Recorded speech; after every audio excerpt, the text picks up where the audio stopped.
नमस्कार मित्रांनो, nursing decode YouTube चॅनलमध्ये तुमचं खूप खूप स्वागत आहे.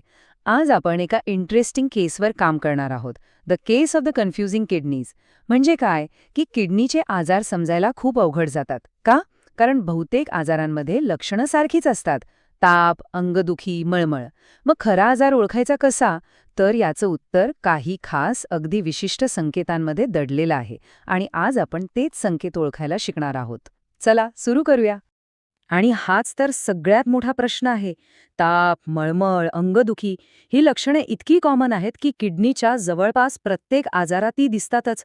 यामुळे काय होतं की नेमका आजार कोणता आहे हे ओळखणं खूपच अवघड होऊन बसतं. खास करून जे वैद्यकीय शिक्षण घेत आहेत त्यांच्यासाठी तर हे एक मोठं चॅलेंजच आहे. तर मग या आपल्या डिटेक्टिव्ह प्रवासाची ही आहे रूपरेषा. आपण या सगळ्या स्टेप्समधून जाणार आहोत आणि एक एक करून किडनीच्या आजारांचं रहस्य उलगडणार आहोत.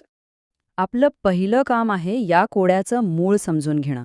म्हणजे सामान्य लक्षणांच्या त्या गर्दीतून, त्या गोंधळातून नेमके महत्त्वाचे संकेत कसे शोधून काढायचे हेच आपल्याला आधी शिकायचंय. हे असं समजा की सर्वसाधारण लक्षणं म्हणजे नुसता गोंधळ आहे, एक प्रकारचा अनावश्यक आवाज. पण शास्त्रीय चिन्ह म्हणजे खरा क्लू, खरा पुरावा आहे. हे असे संकेत आहेत जे थेट आपल्याला योग्य निदानापर्यंत घेऊन जातात. आणि आपलं काम आहे या गोंधळातून तो महत्त्वाचा पुरावा शोधून काढणं. मग आपल्या या डिटेक्टिव्हचं, या गुप्तहेराचं सगळ्यात महत्त्वाचं हत्यार कोणतं? तर ते आहे शास्त्रीय संकेतांवर, म्हणजे त्या क्लासिकल सायन्सवर लक्ष केंद्रित करण्याची आपली क्षमता. हीच ती गुरुकिल्ली आहे जी आपल्याला अचूक निदानाचं दार उघडून देणार आहे. चला तर मग आपली पहिली केस फाईल उघडूया. या फाईलमधले गुन्हेगार आहेत किडनीला सूज आणणारे, म्हणजे इन्फ्लेमेटरी आजार. पाहूया बरं त्यांना त्यांच्या खास संकेतांवरून कसं ओळखायचं. आपली पहिली केस आहे नेफ्रोटिक सिंड्रोम. ह्यामध्ये खूप विचित्र गोष्ट घडते. आपलीच रोगप्रतिकारक शक्ती, म्हणजे आपलीच बॉडी, आपल्याच किडनीच्या सूक्ष्म गाळण्यांवर म्हणजेच नेफ्रॉन्सवर हल्ला करते. आणि ह्या एका हल्ल्यामुळे लक्षणांची एक साखळीच सुरू होते. आता इथे नीट लक्ष द्या. हे चारही संकेत एका डॉमिनो इफेक्टसारखे आहेत, एकमेकांशी जोडलेले. सगळ्यात आधी खराब झालेल्या गाळण्यांमधून प्रोटीन लघवी वाटे बाहेर पडायला लागतं. त्यामुळे काय होतं, रक्तामधलं प्रोटीन कमी होतं. मग या प्रोटीनच्या कमतरतेमुळे शरीरात पाणी साचून सगळीकडे सूज येते. आणि शेवटी हे सगळं नुकसान भरून काढायला आपलं लिव्हर जास्त फॅट्स तयार करू लागतं. हे चारही संकेत जेव्हा एकत्र दिसतात तेव्हा डोळे झाकून सांगायचं हा नेफ्रोटिक सिंड्रोम आहे.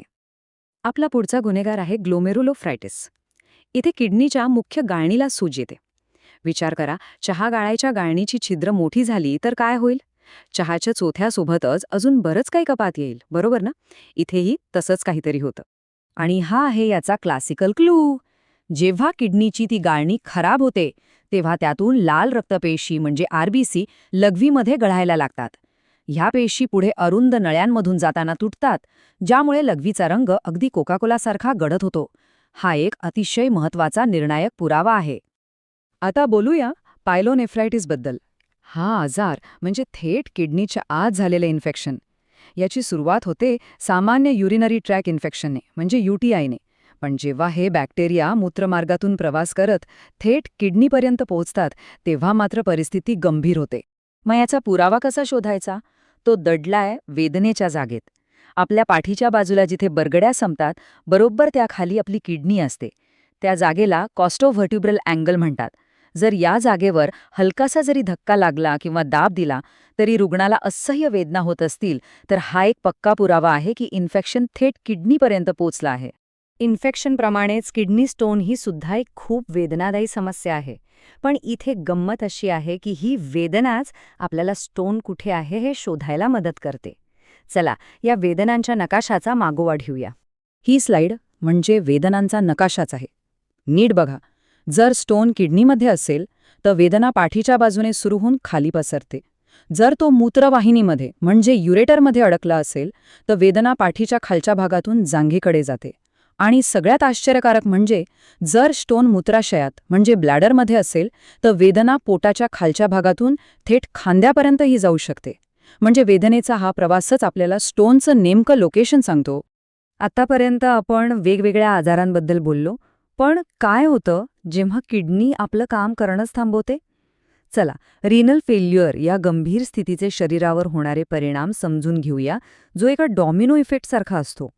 किडनी निकामी झाल्याचा पहिला आणि सर्वात मोठा धोकादायक संकेत म्हणजे लघवी तयार होणं जवळजवळ थांबतं. याचाच अर्थ शरीरातला सगळा विषारी कचरा बाहेर जाण्याचा मार्गच बंद होतो आणि मग इथूनच एकामागोमाग एक समस्यांचं डॉमिनो पडायला सुरुवात होते. जेव्हा कचरा बाहेर जात नाही तेव्हा तो साहजिकच शरीरात साचू लागतो. अतिरिक्त पाण्यामुळे बीपी धोकादायक पातळीपर्यंत वाढतो.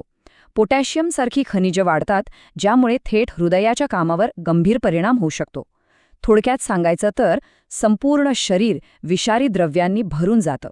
एकीकडे विषारी पदार्थ वाढत असताना दुसरीकडे काही महत्त्वाच्या गोष्टी कमी होऊ लागतात. शरीरात जास्त पाणी साचल्यामुळे रक्तातील सोडियमची पातळी कमी होते, कॅल्शियमची पातळी घटते आणि सगळ्यात महत्त्वाचं, किडनी एरेथ्रोपॉयटिन नावाचं एक हॉर्मोन बनवतं, जे लाल रक्तपेशी तयार करण्यासाठी लागतं. किडनी निकामी झाली की हे हॉर्मोन तयार होत नाही आणि रुग्णाला ॲनिमिया होतो. तर मग या संपूर्ण गुप्तहेर तपासातून आपण काय शिकलो? या कोड्याचं उत्तर आपल्याला मिळालं का? चला पाहूया. आणि हेच या संपूर्ण विश्लेषणाचं सार आहे की सगळं काही सारखंच दिसतं, पण ते सारखं नसतं. सामान्य लक्षणांच्या गोंधळात अजिबात अडकायचं नाही, तर त्या एका शास्त्रीय पुराव्यावर, त्या एका क्लासिकल क्लूवर लक्ष केंद्रित करायचं. हीच अचूक निदानाची खरी किल्ली आहे. आणि जाता जाता तुमच्यासाठी एक प्रश्न. हा जो डिटेक्टिव्ह दृष्टिकोन आहे, म्हणजे एका खास पुराव्यावर लक्ष केंद्रित करण्याचा, हा वापरून आपण आणखी कोणती वैद्यकीय रहस्य उलगडू शकतो यावर नक्की विचार करा. जर तुम्हाला नर्सिंगबद्दल अजून जास्त माहिती हवी असेल तर आमचे बाकीचे व्हिडिओज नक्की बघा. आणि हो, नर्सिंग डिकोड चॅनलला सबस्क्राईब करायला विसरू नका. धन्यवाद.